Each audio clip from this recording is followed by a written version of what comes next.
เนาะเพื่อนๆทางเป็นบุคลากรทาง YouTube เจอแนวเนาะมื้อนี้เราเองก็มีวิธีมาสอนเฮ็ดหมอสดปลาเนาะจาก6โวลต์หรือว่า9โวลต์ออกเป็น 3,000 กว่าโวลต์เนาะมาเบิ่งวิธีนำกันเลยนี่คือเด็กกะเนาะก่อนเด็กกะอันนี้คือวัดเข้ากับน้ำเจียมาเกียนของทีวีนะทีวีเก่าที่เฮาบ่ได้ใช้แล้วเฮาเก็บเอามาทับเอาเนาะแกนเล็กของมันนี่ฉะนั้นเนาะก็เอาเจียมาเขียนเป็นวงกลมเอาท่องน้อยๆประมาณท่องประมาณ 0.1 มิลแหละเนาะมาเขียนให้มันได้500เหาะประมาณ500เหาะเขียนไปเรื่อยๆเขียนแต่ว่าเขียนจักหน่อยเนาะเพื่อว่าเฮากระแสไฟมันจะบ่สั่นถ้าแน่นหลายก็สิบ่เข้ากับแกนเหล็กเขียนเข้าไปจนได้500เหาะนะครับเอาน้ำสก๊อตมาเขียนต่อเพื่อครับให้มันนิ่งตีเนาะครับแต่กว่ามันจูกันนั่นล่ะจากนั้นเฮาก็นำมาประกอบกับบอลเก่ามันบ่นั้นที่เอาออกมาเนาะก็เข้าไปจับจังหน่อยกับจังหน่อยเนาะจากนั้นก็นำเล็บมาคัดไว้เนาะเฮาก็นำท่องอีกเส้นหนึงมาเขียนท่องเส้นนึงจะเป็นท่อง4นิ้วเนาะ4นิ้วเขียน8เหาะข้างเอาเขียน8เหาะไปเนาะท่อง4นิ้วเขียน8เหาะไปแต่ระวังไว้เนาะเพราะว่าอย่ามันบาดกับแกนเล็กนี่ที่นั้นต้องสอดกันไฟจะบอกแล้ว8เหาะนี่จะมาเขียน4เหาะ4เหาะจะเป็นท่อมือเดียวกัน 0.4 จะเป็น4เหาะเขียนไปเรื่อยๆนะ4เหาะน้อยเนาะซองเก่านำซองเก่ามาเขียนนี่ก็คือเป็นระบายความร้อนแกนโลเนาะกับเฟสตัวหนึ่งเฟสตัวนี้เป็นเฟสต้นกระแสแห้งสูงถ้าเฮาซื้อถ้าอยู่บ้านเฮาก็ตัวหนึ่งประมาณหม่อง200ปลายเนาะ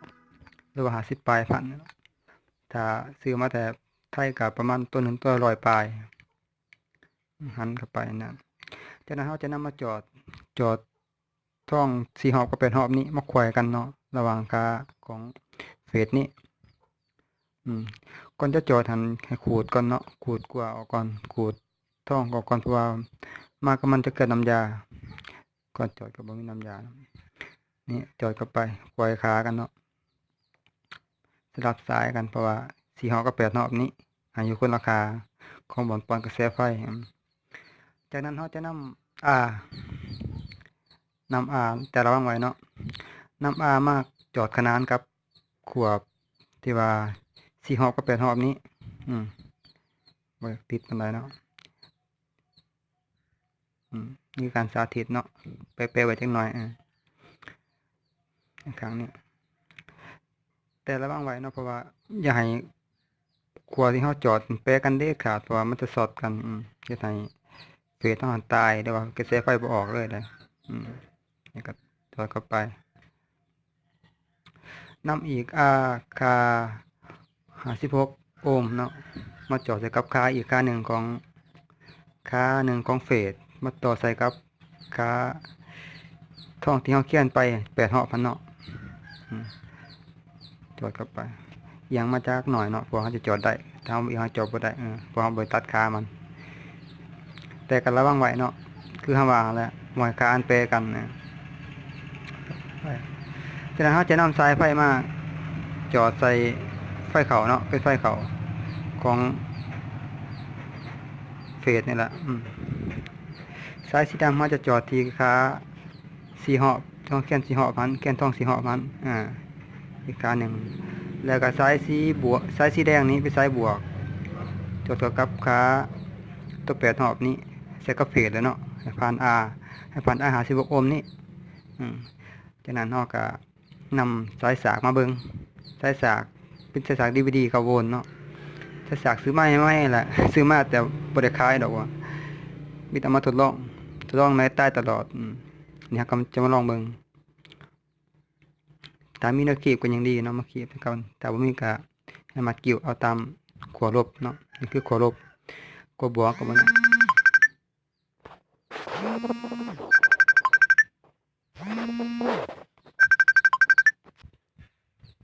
ก็มาต่อเนาะของยานี่มาต่ออีกรอบหมูโทรมาของยานี่กะนำบวกนี้มาปอนเขาหู้เนาะเนี่ยกูเพราะมันเป็นหู้กลมอยู่แล้วผู้ดีกับสายไฟอยู่แล้วเนาะเท่าผู้ดีก็ให้หมุนหัวของเส้นทองเนาะเข้าไปเนี่ยเข้าไปแต่ว่าระวังไว้อย่าให้มันสอดออกมาเนาะเพราะมันจะตีกับลบหรือเช่นในภาษาเฮามันแตกเนาะเฮาก็มาลองซุบไฟเบิ่งมันสิออกหรือบ่แต่ระวังไว้เนาะบนที่ว่าสายไฟสีขาว2เส้นนี้การจับก็ระวังไว้เพราะว่าเฮ็ดให้เสียชีวิตย้อนเห็นบ่โอเคบ่บ่สำหรับคลิปนี้ก็จบเพียงเท่านี้เนาะขอบใจ